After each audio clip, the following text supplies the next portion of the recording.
Welcome to French recipe box. आजची recipe आहे खारे शंकरपाळे। सगळ्यांचे फेवरेट आहेत दिवाळीच्या फराळातले। सगळ्यात पहिले मैदा घ्यायचा आहे। मैदा मी इथे 4 वाटी घेतला आहे। एका वाटीत जवळपास 150 ग्रॅम मावतात।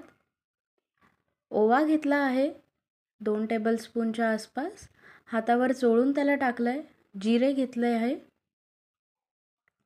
मीठ टाकायचं आहे याच्यामध्ये आणि गरम तेलाचं कडकडीत असं मोहन टाकायचं आहे। त्याच्यामुळे मस्त क्रिस्पी आपले शंकरपाळे बनतील। हे बघा गरम तेल केलेलं आहे आपण। हे टाकलंय। थोडं 2 मिनिटं साईडला राहू द्यायचं, त्याच्यामुळे तेल थोडं कोमट होतं। हलक्या हाताने भिजवून घ्यायचं आहे। पहिले सगळं मिक्स करायचं आहे हाताने, म्हणजे तेल पूर्ण पिठाला लागतं। असं हाताने दाबून बघायचं। असं थोडं घट्ट होत असेल मग पाणी टाकून हे भिजवून घ्यायचं आहे। खूप सैल नाही, खूप घट्ट नाही, अशा प्रकारे भिजवायचं आहे। थोडं थोडं पाणी टाकत भिजवायचं आहे, त्यामुळे अंदाज येतो आपल्याला।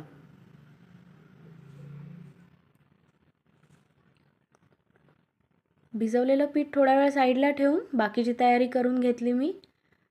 तेल गरम करायला ठेवून दिलेलं आहे आपण आणि अशा एक एक करून आपण पिठाचे गोळे करून पोळ्या लाटून घ्यायच्या आहेत। खूप पातळ नाही आणि जाडही नाही, पोळीपेक्षा थोडं जाडसर असं लाटायचं आहे। आणि याचे आपल्याकडे असलेल्या सुरीनी असे शंकरपाळेच्या आकारातले तुकडे करून घ्यायचे। माझ्याकडे पिझ्झा कटर होतं, मी तेच वापरलं आहे।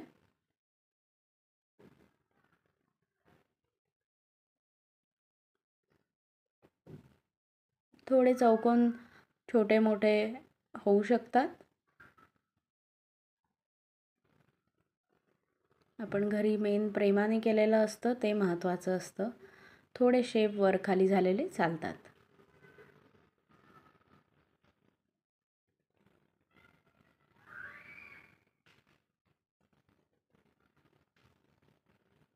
अशा प्रकारे सगळे शंकरपाळे आपण बनवून घ्यायचे आहेत एक एक करून।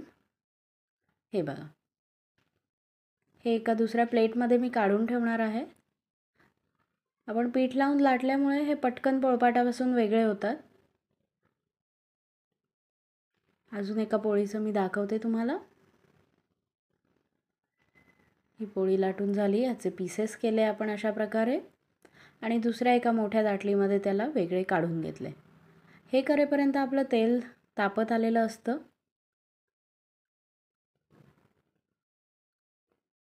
हे बघा, शंकरपाळ्याचं जाडेपणा तुम्ही बघू शकता।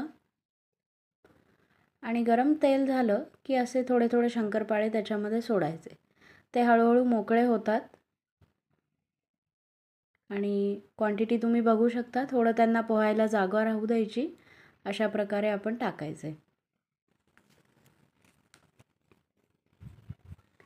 एक 2-1 मिनटं लागतात पूर्णपणे असा ब्राऊन गोल्डन कलर यायला।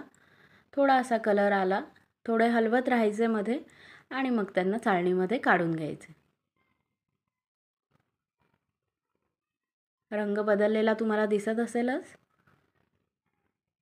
आणि चाळणीत काढून घेतल्यानंतर पूर्णपणे गार झाल्यानंतरच डब्यात भरायचे, त्याच्या आधी ते भरायचे नाही। छान क्रिस्पी शंकरपाळे तयार आहेत।